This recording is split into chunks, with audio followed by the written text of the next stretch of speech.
The alien warrior princess killed 1,000 suitors in ritual combat till the human entered the ring. The gong struck like a planet cracking open. Quelia moved before the sound finished echoing, 7 years of muscle memory compressing into a single lunge, blades singing through air thick with heat and the copper smell of the 999th suitor's blood still cooling in the sand. Her target stood 20 paces away in a diplomatic coat the color of Earth's oceans, hands empty, weight distributed wrong. Human. Soft. Dead. She closed the distance in 3 strides, sword angled for the throat strike that would spray arterial red across the white marble in a pattern the priests would read for omens. The feeds broadcasting to every planet in the Empire captured her perfectly, pink and violet hair streaming behind her, gold-chased armor catching triple sunlight, the living goddess of war delivering civilization's judgment upon barbarian flesh. Andrew Hale dropped.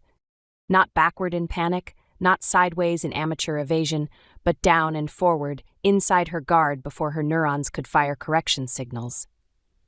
His left hand caught her lead wrist with mechanic's precision, thumb pressed to the pressure point that made her fingers spasm open.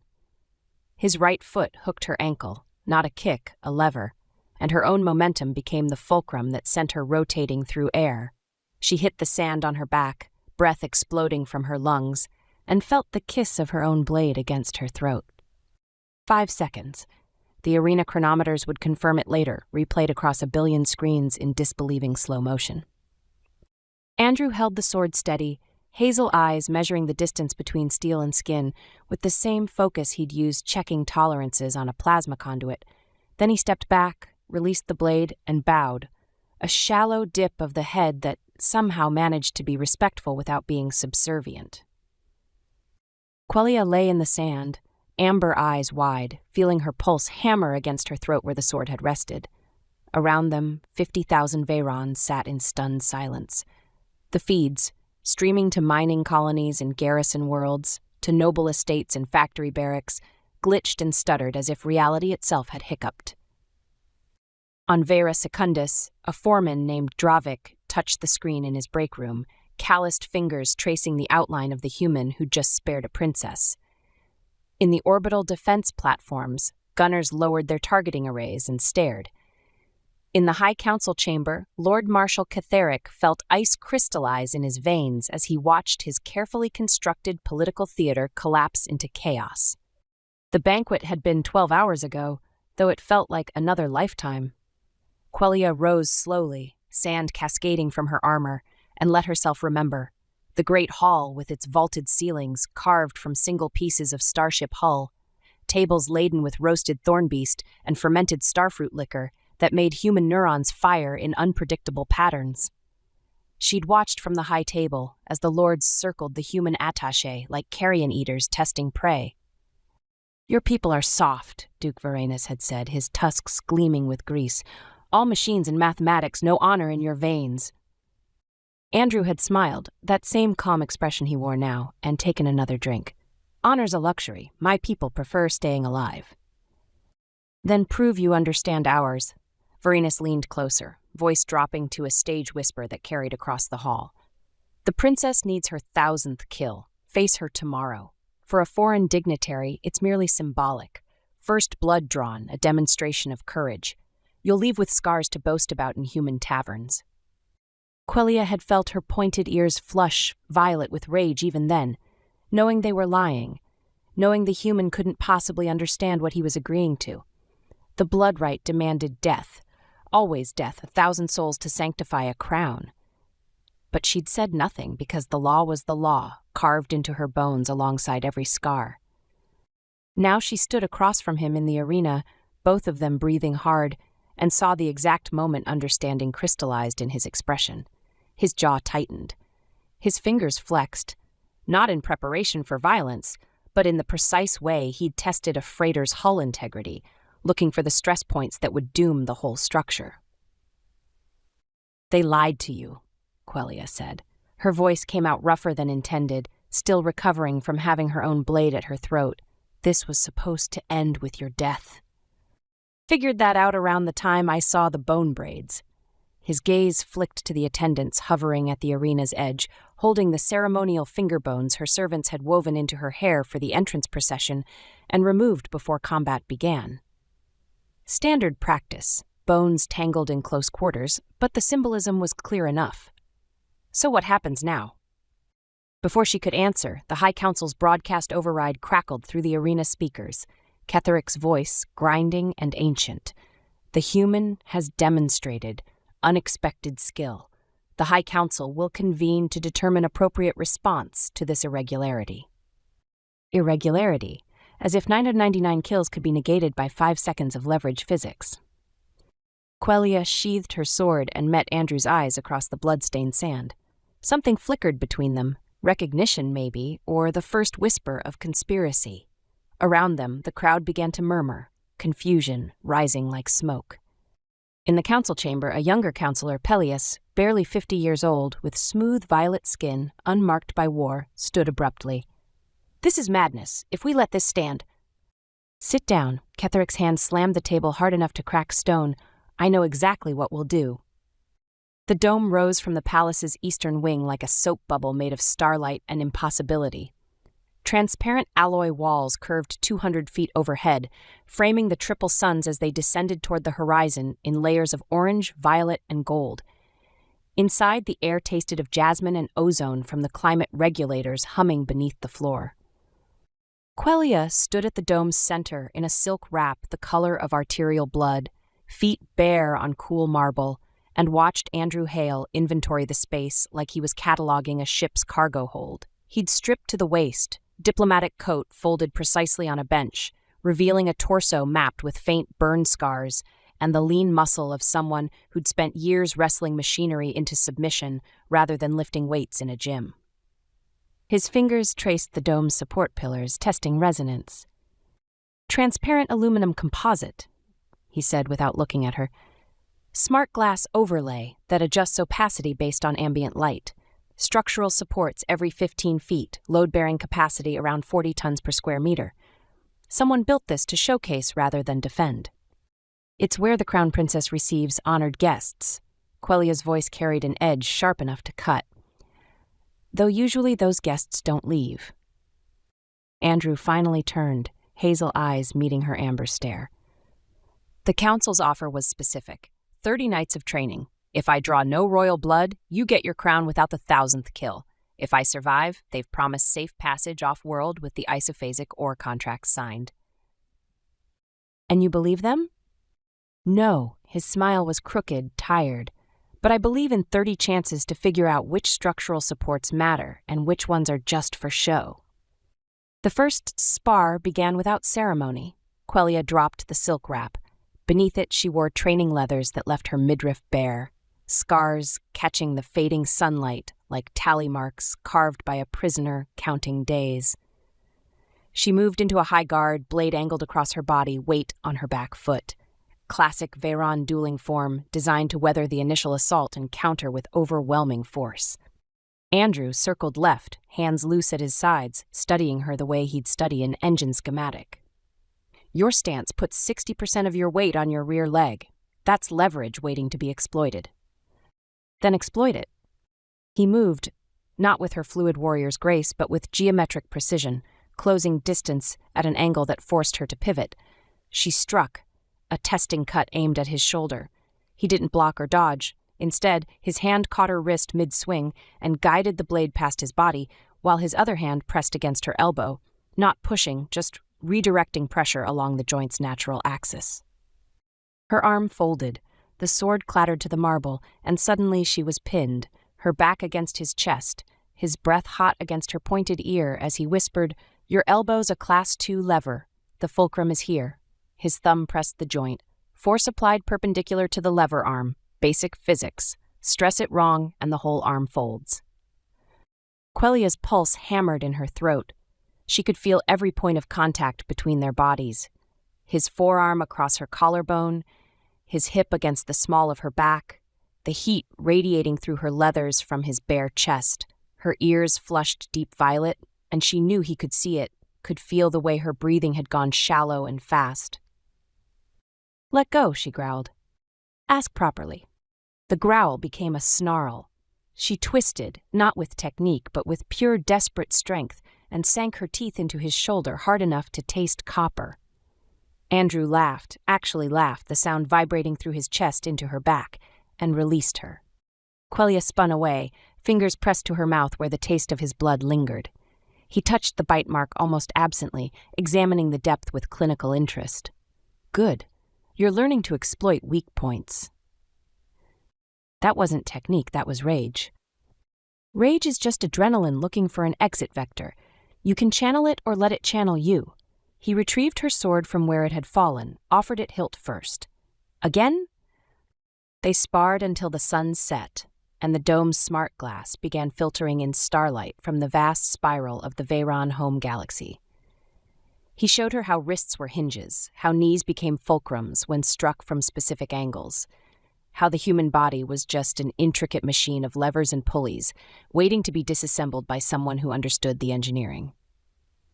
She showed him Veyron blade work, not the arena flourishes, but the economical killing strokes her childhood instructor had beaten into her muscle memory. The way to read an opponent's center of gravity from the tension in their shoulders. How to smell fear in sweat and use it like a weapon. By the 10th exchange, they were both panting, both bleeding from shallow cuts that would bruise beautifully by morning. Andrew wiped sweat from his forehead with the back of his hand, leaving a smear of her blood across his temple. You're fast, faster than any human.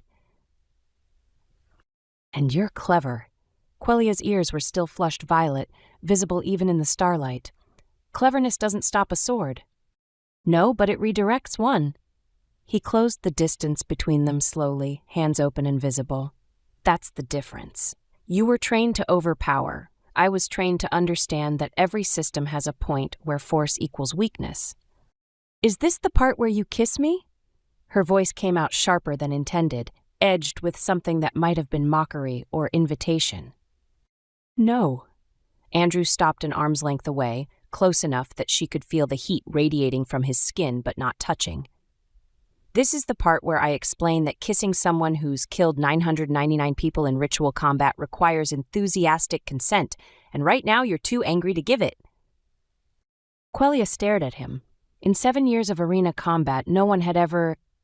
She turned and walked toward the dome's exit, silk wrap forgotten on the marble floor. At the doorway, she paused without looking back. Tomorrow night, same time. Don't be late, human. Andrew, he called after her. My name is Andrew. I know. The door sealed behind her with a soft hiss, but her pulse continued racing all the way back to her chambers, where she stood in the shower for an hour with water cascading over scars and skin that still remembered the pressure of his hands, the timbre of his laugh, the exact angle where his thumb had found her elbow's weak point. In his assigned quarters 3 halls away, Andrew pressed a cold cloth to the bite mark on his shoulder and smiled at the ceiling. The council wanted theater.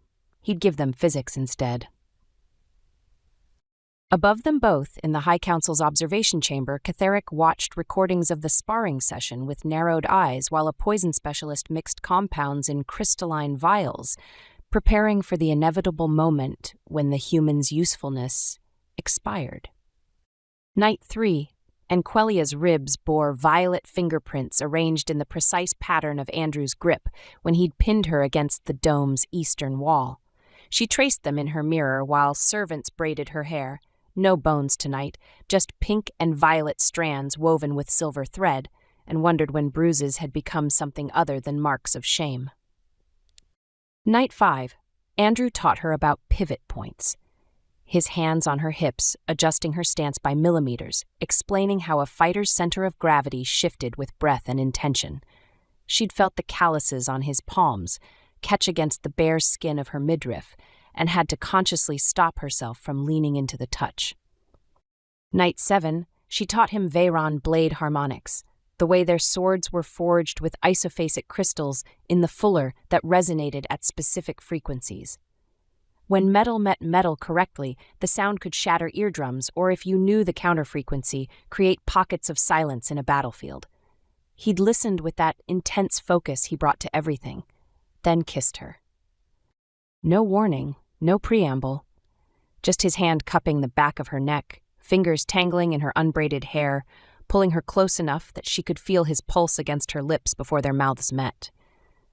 The kiss tasted of iron and the sour-sweet starfruit liquor from dinner, all teeth and breath, and the desperate urgency of two people who'd spent a week learning each other's bodies without permission to complete the lesson. Quelia had bitten his lower lip hard enough to draw blood, pushed him against the dome's transparent wall, and swallowed his moan like a prayer. Now it was night 10, and the pattern had calcified into ritual. They sparred until muscles burned and breath came ragged. He'd pin her or she'd disarm him, and the violence would transmute into something else entirely. His mouth on her throat, her nails scoring lines down his back, both of them learning a different kind of leverage where the only fulcrum that mattered was the space between want and surrender. Tonight she'd worn her armor, the gold-chased breastplate that left her midriff bare, greaves that covered her calves, nothing else. Let him work for access. Let him understand that removing armor was its own kind of conquest. Andrew circled her slowly, fingers drumming that torque pattern against his thigh that meant he was calculating trajectories. New armor configuration. You're testing my adaptability. I'm testing whether you see obstacles or opportunities. Quelia pivoted to keep him in view, hand resting on her sword hilt. In the arena, armor means strategy. Weak points become targets, strong points become leverage. And in here, his gaze traveled deliberately up her body, lingering on the exposed skin between breastplate and hip. What does armor mean in here? That depends on whether you're clever enough to remove it. He moved. Not the careful geometric precision of their early spars, but something faster, more confident, 7 nights of learning her rhythms paying dividends. She raised her sword to intercept, but he'd already committed to a low approach, shoulder driving into her midsection below the breastplate's edge. The impact drove air from her lungs and sent them both tumbling to the marble in a controlled fall that he'd clearly calculated to the inch. They landed with his body covering hers, one hand pinning her sword arm above her head, the other braced beside her shoulder to keep his full weight off her ribs. His knee settled between her thighs, applying just enough pressure to make her back arch involuntarily. "Armor's a lever, too," he said against her ear, breath hot on violet-flushed skin. "It focuses attention on what's protected and makes you forget to guard what's exposed." Quelia tested his grip, solid, unbreakable without the kind of desperate violence that would snap bones. She could feel him hardening against her hip, could feel her own pulse hammering in places that had nothing to do with combat. "And what am I forgetting to guard?" Instead of answering, Andrew shifted his weight and brought his mouth to the exposed skin of her midriff, pressing open-mouthed kisses to scars that hadn't been touched with gentleness in 7 years. His tongue traced the ridge of an old sword wound that ran from her lowest rib to her hip bone, and Quelia heard herself make a sound that was half gasp, half moan. Her free hand fisted in his hair, unsure whether to pull him closer or push him away. He took the confusion as permission and continued mapping her scars with his mouth, each raised line of tissue a story he was learning to read. When his teeth scraped across the sensitive junction where scar tissue met unblemished skin, her hips bucked hard enough that his knee pressed deeper between her thighs. "Andrew," his name came out strangled. He released her sword arm and sat back on his heels, giving her space to breathe. His lips were swollen, hair disheveled where she'd gripped it, and the look in his hazel eyes was pure calculation, mixed with barely controlled want. "Too much?" Quelia sat up slowly, armor catching starlight. Her whole body felt like a live wire, nerve endings firing in patterns that had nothing to do with violence. She reached for the breastplate's side releases, complex mechanisms that required specific pressure points activated simultaneously, and watched Andrew watch her fingers. "Show me how you'd remove it," she said quietly. "Treat it like one of your machines." He moved closer, close enough that his breath ghosted across her collarbone. His fingers traced the breastplate's edges, finding the hidden release mechanisms by touch alone. Here and here, simultaneous pressure for 2 seconds, then a quarter-turn counterclockwise. He demonstrated without activating them, just showing her the motion. The mechanism's elegant. Whoever designed it understood that sometimes the strongest defense is complexity rather than mass. My mother's armorer made it. Quelia covered his hands with hers, pressing down to activate the releases. The breastplate opened with a soft click. He said armor should be a second skin, not a cage. Andrew helped her lift the breastplate away, setting it carefully aside. Beneath it, she wore only the scars. Hundreds of them, layered like sedimentary rock, each one a death she'd delivered. His fingers hovered above her skin, not quite touching. "May I?" The question broke something open in her chest. 7 years of being untouchable, of being the living weapon that spectators worshipped and opponents died against, and here was a human asking permission to touch her scars. "Yes." His hands settled on her ribs, thumbs tracing the parallel lines where a Crothian dual-blade wielder had nearly eviscerated her in year 3, then lower to the starburst of smaller scars where shrapnel from an explosive-tipped spear had peppered her left side, then to her back, where she couldn't see but could feel, the deep grooves where a Veyron noble's clawed gauntlets had raked her spine before she'd taken his head. "You're beautiful," Andrew said against her shoulder blade, and she knew he meant the scars, meant the proof of survival, meant the body that had been carved into something beyond human or Veyron understanding. Quelia turned in his arms and kissed him properly, slow and deep, without the desperate urgency of previous nights. When she pulled back, his hands were still on her ribs, and she could feel every point of contact like brands. "Your turn," she said, fingers finding the fastenings of his shirt. They undressed each other with the same precision they brought to sparring, each piece of clothing removed deliberately, each new expanse of skin studied and catalogued. His burn scars became her textbook. She learned that the mark across his left pectoral came from a plasma conduit rupture 3 years ago, that the rope burn on his right wrist was from securing cargo during a decompression emergency, that the small, circular scar below his ribs was from a ballistic round that had punched through a bulkhead and just barely missed killing him. "You're a map of near misses," she said, pressing her palm flat against his chest where she could feel his heart hammering. "You're a map of direct hits." His hand covered hers, trapping it against his heartbeat. "But you're still here. That's the difference between surviving and winning." They made love on the marble floor as stars wheeled overhead, visible through the dome's transparent ceiling. Slow and careful at first, learning what made the other gasp or arch or grip harder. Then faster, more desperate, chasing the edge of something that felt like falling and flying simultaneously. Afterward, Quelia lay with her head on Andrew's chest, listening to his heartbeat slow back to resting rate. His fingers traced idle patterns on her shoulder. Stress calculations, she realized, mapping the architecture of her scapula. "The feeds," she said quietly. "The Council's broadcasting this to the whole Empire." "I know," his hand stilled on her shoulder. "Every planet, every ship, everyone watching the goddess of war learn that she's flesh after all." "Does that bother you?" Andrew was quiet for a long moment, staring up at the dome's apex, where the 3 suns would rise in 5 hours. "Ask me again when we've survived all 30 nights." High above, in the observation chamber, Catherick reviewed the feed recordings with a crystalline stylus poised over his data tablet. Beside him, the poison specialist waited with patient anticipation. On distant worlds, miners and soldiers and diplomats watched the princess and the humans sleep in each other's arms and felt something shift in the Empire's foundation, a hairline crack that would take weeks to notice but years to repair. In the palace armory, an old Veyron with oil-stained hands and a stooped back named Kelvix polished the breastplate Quelia had worn tonight and noticed, for the first time in 7 years, that his princess had smiled during combat. Night 15 arrived with storm clouds rolling across Vera Prime's triple suns, turning the dome's interior the color of old bruises. Quelia stood at the western wall, watching lightning arc between cloud formations, while Andrew rewrapped his knuckles with medical tape, the careful ritual of someone who'd learned to maintain his body the same way he maintained engines. They'd fallen into a rhythm over the past 5 nights, spar until exhaustion carved away pretense, then collapse into each other with the desperate intensity of people who knew their time was finite.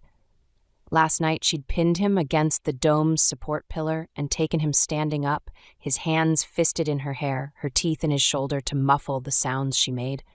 2 hours later, he'd woken her with his mouth between her thighs, teaching her that leverage worked in more ways than one. But tonight felt different.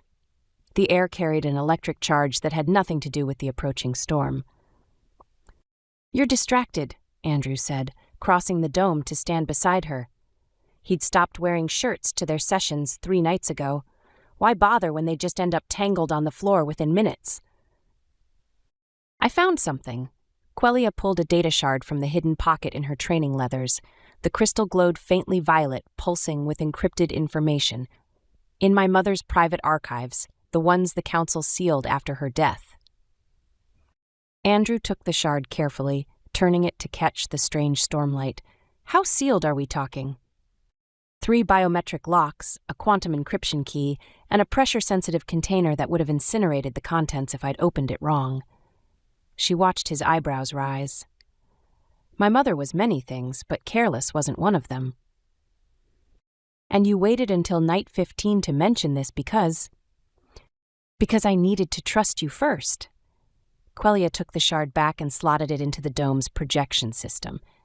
"Because what's on here changes everything, and I needed to know you wouldn't immediately report it to your superiors or the council."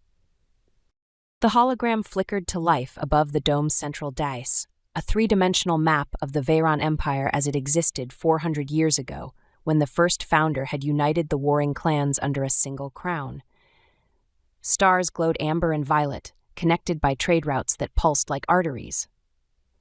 "History lesson?" Andrew moved closer, studying the projection with his usual intensity. "Political forecast." Quellia manipulated the hologram, expanding a sector near the Empire's outer rim. 400 years ago, founder Kelthros encountered something on the colony world of Vera Ultima, something that terrified him enough to implement the blood rite within a year of his coronation. The hologram shifted, zooming in on Vera Ultima. A small notation pulsed in the corner. Exploration log, dated 20 years before Kelthros's rise to power. Quellia activated it, and a grainy recording filled the air. A younger Kelthros standing on alien soil, flanked by warriors in primitive armor, watching a ship descend from the sky. A human ship. Andrew went very still. First contact. Earlier than your historians recorded. Quellia fast-forwarded through the recording. Humans and Veyrons meeting, trading, sharing technology. The humans looked different from Andrew, bulkier, with older spacesuits and cruder weapons, but undeniably human. For 5 years, Kelthros studied them, learned their languages, their technology, their culture. And then he went home, took the throne, and instituted the blood rite. The hologram shifted again, this time displaying a document written in ancient Veyron script. Quellia's voice went flat, reciting words she'd clearly memorized. "The humans are adaptive where we are strong, flexible where we are rigid. They do not conquer through superior force, but through infiltration and integration. Within 3 generations, they will erode the purity that makes us Veyron. The blood rite ensures that only those with warrior's blood, untainted by human weakness, may rule." Andrew's jaw clenched. "He engineered xenophobia into your government structure." "Deeper than that." Quellia pulled up another document, genealogical records stretching back 400 years. "The blood rite has a secondary function. Any crown princess who bears hybrid characteristics, physical traits from non-Veyron ancestry, will fail the ritual. The combat becomes progressively harder, opponents specifically chosen to exploit those weaknesses." "How would hybrid characteristics?" Andrew stopped, his gaze snapping to Quellia's face. To her pink and violet hair that was unusual even among Veyrons, to her pointed ears that flushed violet but weren't quite the right shape. "Your mother loved a human." Quellia's voice cracked on the word, one of the trade attachés from 30 years ago. The council discovered it, declared him a security risk, and had him executed. "My mother, she was already pregnant. The council couldn't kill me without destabilizing the succession, so they waited. Let me grow up. Let me enter the blood rite." "Expecting you to fail," understanding crystallized in Andrew's expression. The 1,000 kills weren't meant to be achievable for someone with human ancestry. I got to 999. Quellia laughed, bitter and sharp. Spite is one hell of a motivator, but then you showed up, and suddenly the council saw an opportunity. Let the princess train with another human, document her weakness, poison you before the 30th night, and use your death to justify whatever purge they've been planning. Thunder rolled across the dome, rattling the transparent walls. Andrew stared at the genealogical records, at the proof that Quellia was the living embodiment of everything the blood rite was designed to prevent. Then he pulled her against him, one hand fisting in her pink and violet hair, the other settling on the small of her back. How long have you known? Suspected since I was 16, confirmed tonight. She pressed her forehead against his collarbone, breathing him in, sweat and ozone and the faint chemical smell of medical tape. I needed to tell you before. Before they poisoned me, his laugh was dark. I appreciate the warning, but I've been assuming assassination was on the schedule since about night 2. This isn't a joke, Andrew. I know. He tilted her chin up, forcing her to meet his eyes. But we've got 15 more nights, and now we know what we're actually fighting. That's better intelligence than I usually get. Quellia kissed him hard, teeth clicking together, pouring 7 years of loneliness and rage and desperate hope into the contact. He responded with equal intensity, walking her backward until her shoulders hit the dome's wall. The stormlight painted them in shades of violet and shadow as his hands found the fastenings of her armor with practiced efficiency. Here, she gasped against his mouth. The entire Empire's watching anyway. His fingers traced the scars on her ribs, the physical proof of 999 deaths. Might as well give them something to really talk about. They coupled against the dome's wall with lightning crackling overhead and rain beginning to hammer the transparent ceiling. Quellia wrapped her legs around his waist, nails scoring lines down his back hard enough to draw blood. Each thrust drove her higher against the wall, and she could feel the storm's vibrations through the structure. Could feel Andrew's pulse hammering in his throat where she'd bitten down to muffle her cries. When they finished, they slid down the wall together, landing in a tangle of limbs on the marble floor. Quellia's armor lay scattered around them like puzzle pieces. Andrew's medical tape had come unwrapped and stuck to her thigh. We can't stay here, she said eventually, watching rain sheet down the dome's exterior. After the 30th night, even if you survive the council, they'll find a way to eliminate both of us. So we leave. Andrew sat up, already thinking 3 moves ahead. The isophasic mines beneath the capital. I've reviewed the schematics for the ore processing facilities. If we could rally the miners... They're mostly human and Veyron commoners. The nobilities used them for centuries to forge armor and weapons. Why would they help us? Andrew smiled, and there was something fierce in the expression.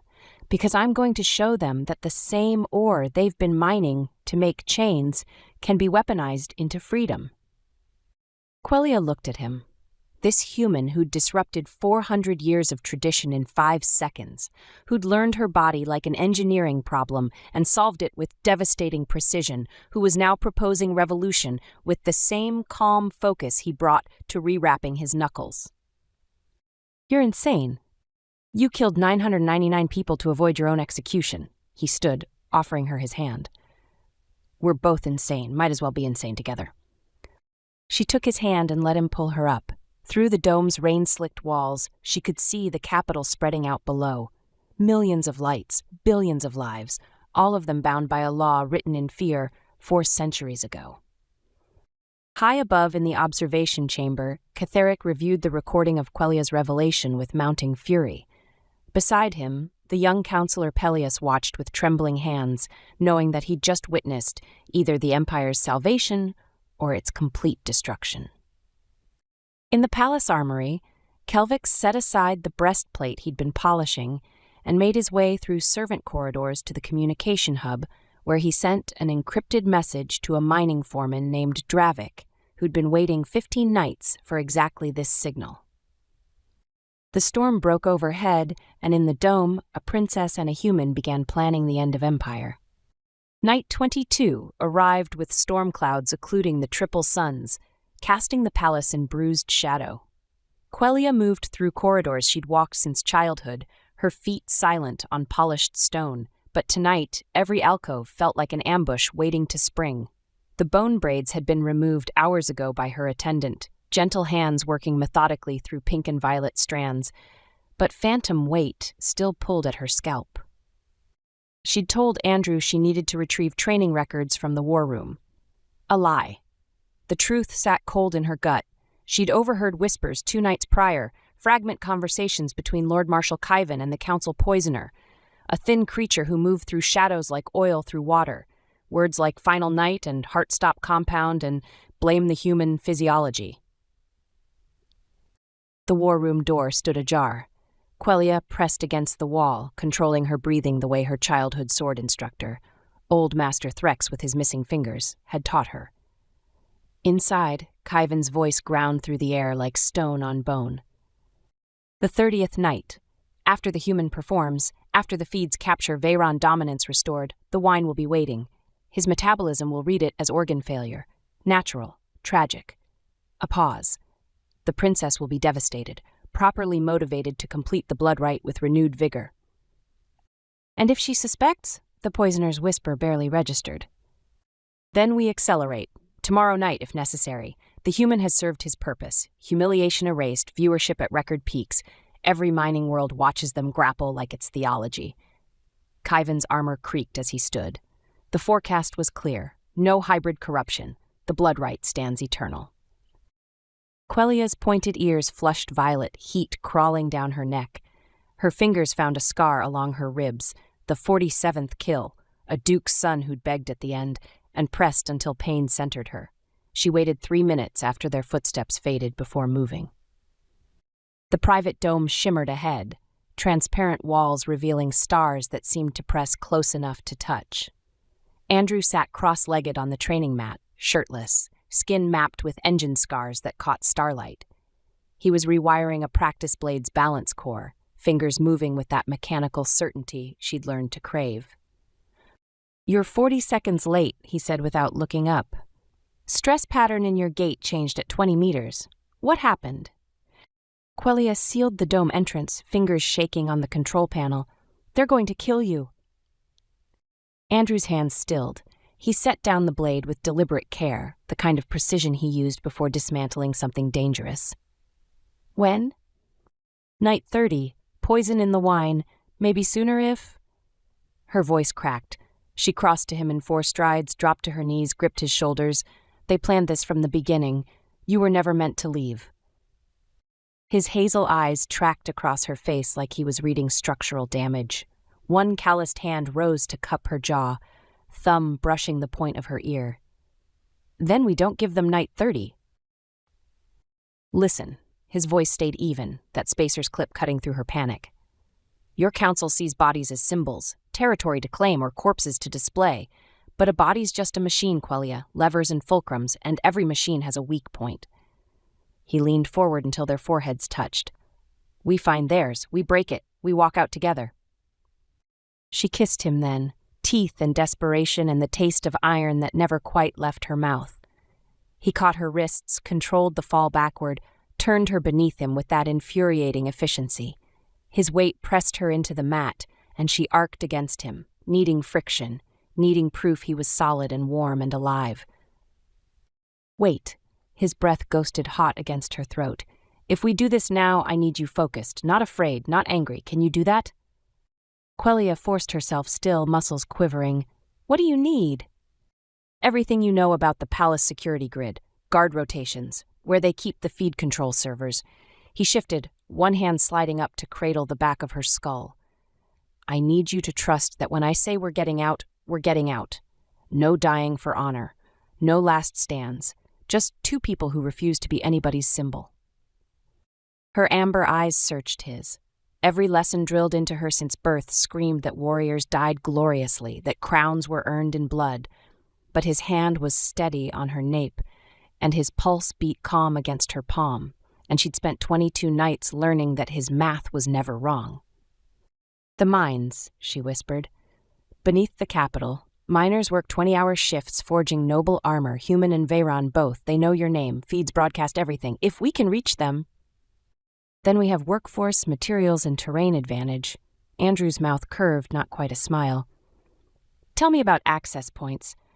They spent the next hour on strategy, bodies cooling, minds racing. Quelia sketched tunnel layouts with a fingertip on his chest, traced guard patterns on his ribs.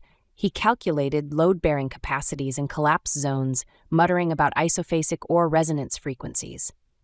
When the storm finally broke, rain hammering the dome's transparent ceiling, Andrew pulled her close, not for sex, but for stillness. She fit against him like a blade in its sheath, head tucked beneath his chin, one leg hooked over his hip. His fingers found the scar on her collarbone, the first kill, and rested there. The prophecy, she said into the darkness. The Founder's forecast. Did you read all of it? Enough to know I'm exactly what they were afraid of. His hand tightened. Adaptability, leverage, the idea that strength doesn't require submission. He pressed his lips to her temple. They built an empire on combat purity, and here comes some human mechanic who won by not fighting at all. No wonder they want me dead.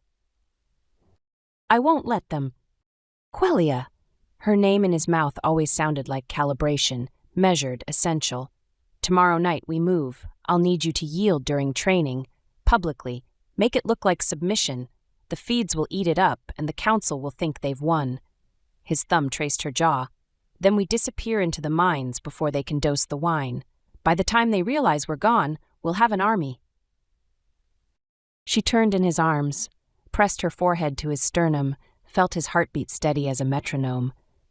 And if they catch us before we reach the tunnels? Then we improvise. He tilted her chin up, hazel eyes steady. But I've rebuilt freighters mid-flight with hull breaches and failing life support. Trust me, getting 2 people out of a palace is just another engineering problem. Thunder rolled across the dome. Quelia kissed him again, slower this time, tasting certainty instead of fear. His hands mapped familiar territory. The curve of her spine, the hollow of her throat, the place where her ribs flared into hips. When he entered her, it was deliberate, a synchronization of breath and rhythm that felt less like conquest and more like calibration. Afterward, slick with sweat and trembling, she whispered against his mouth, "When we get out, if we get out, what then?" Andrew's fingers wove through her hair, careful of the scalp still sore from bone braid removal. Then we find someplace the feeds don't reach. Someplace where the only law is what we write with our bodies every night. He smiled, and for once it reached his eyes. And I teach you to rewire a plasma core. You'd be good at it. Steady hands. She laughed, the full torso sound he'd learned to love, and buried her face in his neck. You're insane. Probably. His arms tightened around her. But I do good work. Outside, the storm raged. Inside, 2 exiles plotted revolution in the language of touch and torque, counting down the hours until they'd either walk free or burn together. Quelia's pointed ears stayed flushed violet until dawn, and when the attendant arrived to braid her hair for the next night's training, she sent her away. The bones stayed in their case, relics of a ritual she was learning to refuse. Night 30 arrived with cruel clarity, all 3 suns blazing, turning the arena into a crucible of white marble and merciless light. Quelia stood in the preparation chamber, gold-chased armor strapped tight across her torso, midriff bare, each scar visible as a tally mark of loneliness. The bone braids lay coiled in their ceremonial case. She stared at them, finger bones of 99 suitors polished to ivory shine, and felt nothing. Princess. The palace armorer old Grenth, with his oil-stained apron and stooped shoulders, secured the last buckle. The feeds are active, viewership across all systems at maximum. They're calling this the finale. His voice dropped. Are you certain? Quelia met his eyes in the polished mirror. Grenth had fitted her first training blade when she was 6, had repaired her armor after every duel, had never once asked if she wanted this life. Now his gnarled hands trembled on the straps. I'm certain, she said, and meant it. The arena entrance dilated. Sound hit her like a physical force. The roar of 50,000 Veyrons packed into tiered seats, the hum of recording drones, the pulse of her own blood in her ears. She walked the fighter's path, shoulders squared, blade loose in her grip. Overhead screens flickered with her image. Crown Princess, Goddess of War, 999-time killer. The pink and violet hair hung loose down her back, unbraided. Murmurs rippled through the crowd. Andrew waited at Arena Center, wearing his diplomatic coat over the mechanic's jumpsuit, sleeves rolled to show forearms corded with lean muscle. His hazel eyes tracked her approach with that infuriating calm, the look he used when calculating blast radiuses or optimal strike vectors. Behind him, the council sat in their elevated box, Lord Marshal Kyvan's armor glinting with isophasic scales, the high priest clutching his bone staff, lesser nobles arrayed like scavengers around a kill. The gong sounded. Quelia moved. Not the explosive lunge of their first encounter, but a measured advance, blade raised in formal guard position. Andrew circled, weight on the balls of his feet, hands open. The crowd's noise dopplered into white static. She feinted high, swept low. He pivoted, caught her wrist, redirected the blade's momentum into empty air. His knee found the back of hers, gentle pressure that folded her leg. She let it happen. They fell together, controlled descent, his body a cage around hers. The blade clattered across marble. His forearm braced across her collarbones, not choking but present, irrefutable. She could throw him off, had the leverage, had the training, but instead, she went still. The arena held its breath. "Now," Andrew whispered against her ear, voice pitched below the feed pickups, "make it real." Quelia's hands rose, not to strike, but to grip his shoulders. She turned her head, pressed her forehead to his temple, and spoke in Veyron formal. The ritual words of surrender, never before uttered in the Blood Right's 400-year history. "I yield, this suitor has broken me, witness." The crowd erupted. Not cheers, confusion, rage, disbelief. Recording drones swarmed closer. On distant mining worlds, workers froze mid-shift. In garrison barracks across the Empire, soldiers stared at screens showing their crown princess kneeling, forehead to a human's chest, amber eyes closed. Andrew rose, pulled her up with him, kept her hand clasped in his. The gesture looked like dominance to the feeds, but his thumb pressed their prearranged signal against her palm. 3 minutes, East Tunnel, run. Lord Marshal Kyvan stood, armor creaking. "This is, Princess, the rite is not complete." "The rite is satisfied." Quelia's voice carried across the arena, amplified by acoustic engineering older than her bloodline. 1,000 have entered. 1 has conquered. The blood rite recognizes strength, whatever its form. She met Kyvan's gaze. "Or do you question the Founder's law?" Silence. The legal trap snapped shut. To dispute her yielding was to claim the rite could be refused, which invalidated its divine mandate. Kyvan's jaw worked soundlessly. The high priest swayed, bone staff clattering. "The crown is yours, Princess," Kyvan finally grated. "By right of the 1,000, we convene the coronation at sunset." "No," Quelia's fingers tightened on Andrew's. "I abdicate, effective immediately. Let the council rule until a parliament can be seated." The arena dissolved into chaos. Nobles surged from their seats. The crowd howled, some in fury, some in something like hope. Quelia didn't wait to parse the difference. She pulled Andrew toward the eastern gate, the one she'd made Grenth leave unsealed, and they ran. The tunnels beneath the arena stank of old blood and newer desperation. Quelia shed armor as she ran, chest plate crashing against stone, pauldrons clanging, until she wore only the leather training gear beneath. Andrew matched her pace, breathing controlled, one hand on her elbow steering her through intersections she'd walked blindfolded as a child. "Left here," she gasped. "Service shaft drops 30 meters. "I know." He'd memorized her sketches, of course he had. They hit the shaft running, Andrew's hand finding the emergency ladder first, pulling her after him. Above, shouts echoed, boots on stone, the clang of guards mobilizing. They descended into darkness. Quelia's palms burned on the rungs, muscles screaming from the sudden sprint after 30 days of controlled sparring. Andrew dropped the last 3 meters, landed in a crouch, caught her when she followed. His arms locked around her waist, and for one suspended moment they just breathed. Harsh, synchronized, alive. "This way."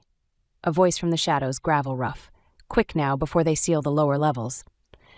A figure resolved in the dim phosphorescence. Harrick, the human miner foreman she'd seen only on feeds, scarred cheek and arms like ore haulers. 3 more miners clustered behind him, 2 Veyron, 1 human, carrying tools that could double as weapons. Mr. Hale, Herrick's grin split his weathered face. We've been waiting, saw the yield on the feeds, beautiful work that, legal checkmate. He turned to Quelia, and something in his posture shifted, not quite a bow, but acknowledgement between equals. Your Highness, or not Highness anymore, I suppose. Just Quelia. She straightened, found her command voice even-winded. How many can we count on? 300 miners on this shift alone, another 200 off-duty who will arm up the moment we signal.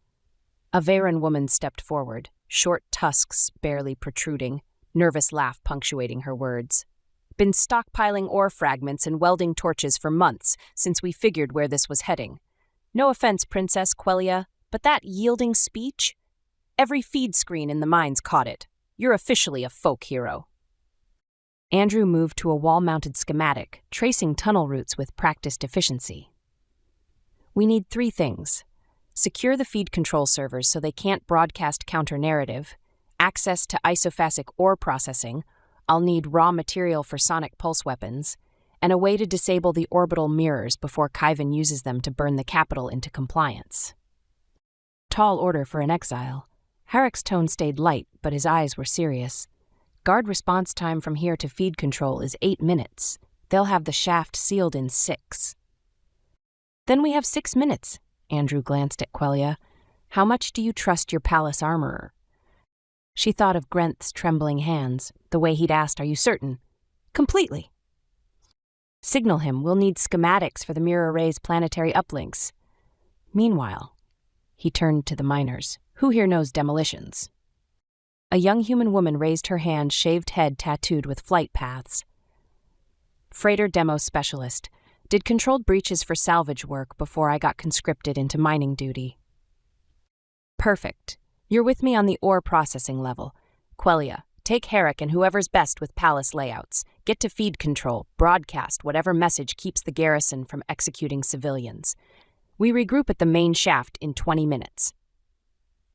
That's not enough time, the Veyron woman started. It's the time we have. Andrew's voice cut clean. The council's already dosing wine somewhere, trying to figure out if they can still poison the narrative. We move now, or we lose the momentum of that yielding. He caught Quelia's hand, pulled her close, pressed his forehead to hers. 20 minutes. Don't be a hero. She kissed him once, hard, tasting sweat and certainty, then turned to Herrick. Let's go. They split into teams, shadows scattering through tunnels that suddenly felt less like tombs and more like arteries feeding something new and furious. Quelia ran with Herrick and 2 Veyron miners, their bioluminescent work lamps casting crazy shadows on stone walls slick with condensation. Her body knew this pace. The long sprint between arena duels, the burn in her thighs, the way her lungs pulled deeper when death chased close. But this time, she wasn't running toward a kill. She was running toward something she couldn't name yet, something that tasted like Andrew's mouth and the miner's grim hope and the shocked silence after she'd spoken the word yield. Behind them, alarms began to scream. Ahead, the feed control servers waited, and with them, the chance to rewrite 400 years of broadcast theology in 20 minutes or less. Quelia's pointed ears flushed violet, her lips curved into something sharp. Let them come. Behind them, alarms began to scream. Ahead, the feed control servers waited, and with them, the chance to rewrite 400 years of broadcast theology in 20 minutes or less. Quelia's pointed ears flushed violet, her lips curved into something sharp. Let them come. The tunnels twisted, a labyrinth of service corridors and ore cart tracks. Quelia led Herrick and the 2 Veyron miners at a punishing pace, her bare feet silent on the gritty stone. Her body, stripped of its gold-chased armor, felt impossibly light, every scar a reminder of a fight she'd won. But this was different. She wasn't running to kill. She was running to speak. They rounded a junction and slammed into the first line of defense. 4 palace guards, armor gleaming, blades humming with isophasic charge. The hybrid traitor, their captain snarled, lunging. Take her alive! Quelia moved before he finished the command. 7 years of muscle memory compressed, but this time, Andrew's lessons remixed the lethal choreography. Instead of meeting the captain's blade with her own, she dropped inside his guard, just as Andrew had done to her. Her left hand didn't seek a weapon. it slapped the pressure point on his wrist. His fingers spasmed open. His sword clattered. Her right foot didn't kick, it hooked his ankle. She used his own forward momentum as a fulcrum, sending the armored Veyran rotating through the air to crash on his back. A 5-second fall. The other 3 guards froze, stunned. Herrick and the miners didn't hesitate. A seismic hammer swung by the Veyran woman shattered one guard's knee joint. A plasma cutter in Herrick's grip sliced through the weak point under another's arm. Quellia pivoted, driving her elbow into the final guard's throat, a Class 2 lever, as Andrew would say. The guard folded, gagging. No kills, 4 incapacitations in 10 seconds. Gods, the Veyran woman breathed, staring at Quellia. You didn't. No time, Quellia snapped, already running. The right is broken. They reached the feed control servers, a reinforced steel door under 2 automated sentry guns. 6 minutes, Herrick panted, eyeing the turrets. They're networked to the arena's threat system, Quellia said, her mind racing. The system I just abdicated. She stepped in front of the door, placing her palm on the biometric scanner. The guns swiveled to track her, whining as they acquired a target. Princess, no, Herrick yelled. Authorization, Crown Princess Quellia. Status, abdicated, a mechanical voice chirped. Threat level neutral. Welcome, Citizen Quellia. The guns powered down, the door hissed open. The system already accepts it, Quellia whispered, a strange cold hope filling her. It's processing the truth faster than the Council. She slid into the broadcast chair, her fingers flying over controls designed to stream executions, not revolutions. Patch me through, she ordered. All channels, Empire-wide, now. Simultaneously, 2 levels down, Andrew Hale hit the isophasic ore processing facility like a structural failure. You! The Veyran foreman, a noble's cousin, drew a sidearm. The human! Surrender! No, Andrew said, not even looking at him. He was already plugged into the main processing console with his own datapad. I'm requisitioning this facility. You, he pointed at the demo expert, set disruption charges on load bearers Alpha, Gamma, and 6.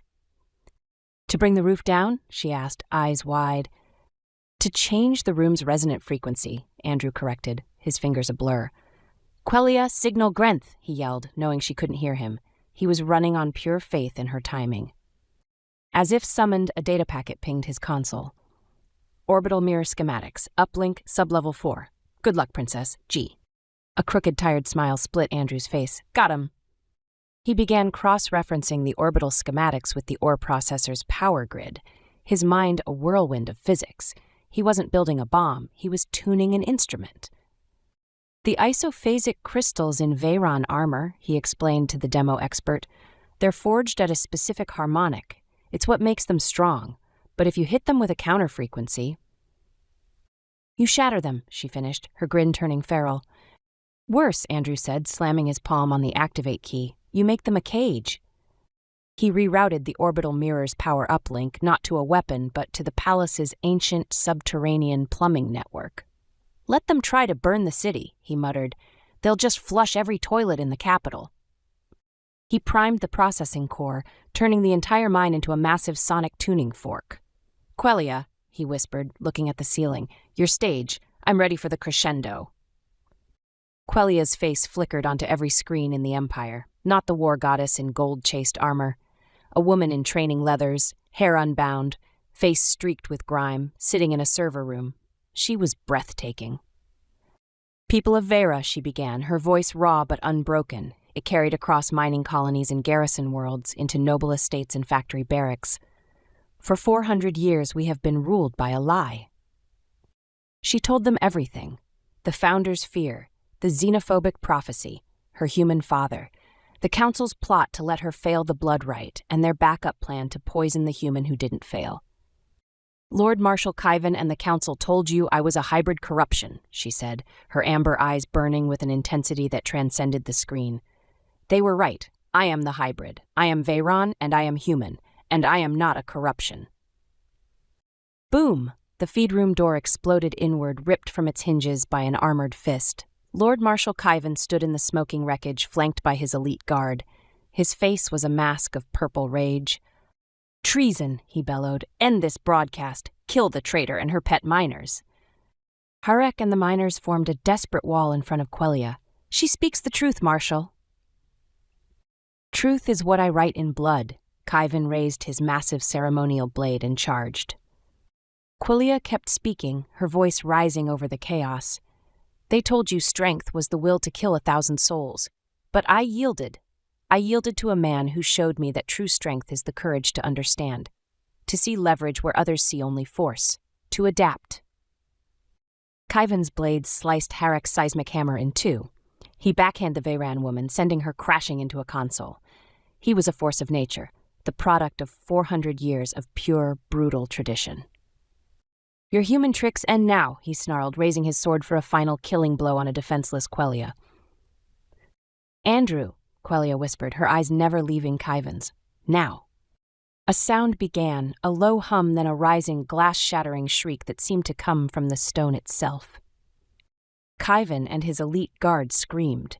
They dropped their blades, clawing at their armor. The isophasic crystals embedded in their breastplates and gauntlets were vibrating violently. What is this? Sorcery? Khyven gasped, trying to unlatch his helmet. But the joints, the buckles, the very molecules of his armor were locked in a resonant seizure. It wasn't melting, it was seizing. They were trapped inside their own strength, just as Andrew had said. The elite guard collapsed, rigid as statues, their armor a high-tech coffin. Khyven, fueled by pure unadulterated rage, managed to rip his helmet free. I'll kill you with my bare hands, hybrid! He lunged, a mountain of armored fury, at an unarmed Quelia. Hey, Marshal! Andrew Hale stood in the shattered doorway, holding a device that looked like a mining tool crossed with a nightmare. You missed a pressure point, Andrew said. The distraction was all Quelia needed. As Khyven's head turned, she moved. She didn't reach for a fallen sword. She didn't try to punch. She dropped. Her body, unarmored and flexible, moved inside his lunge. Her right foot hooked his ankle. Her shoulder struck his hip. She did not fight his momentum. She became its fulcrum. Lord Marshal Khyven, the greatest warrior of the Veyran Empire, was flipped through the air by a simple, undeniable law of physics. He crashed onto his back, the sound of his landing shaking the room. Quelia landed in a crouch. She picked up Khyven's own ceremonial blade and pressed its humming edge to his throat. The tableau was perfect, a precise, inverted echo of the 5-second fall that had started it all.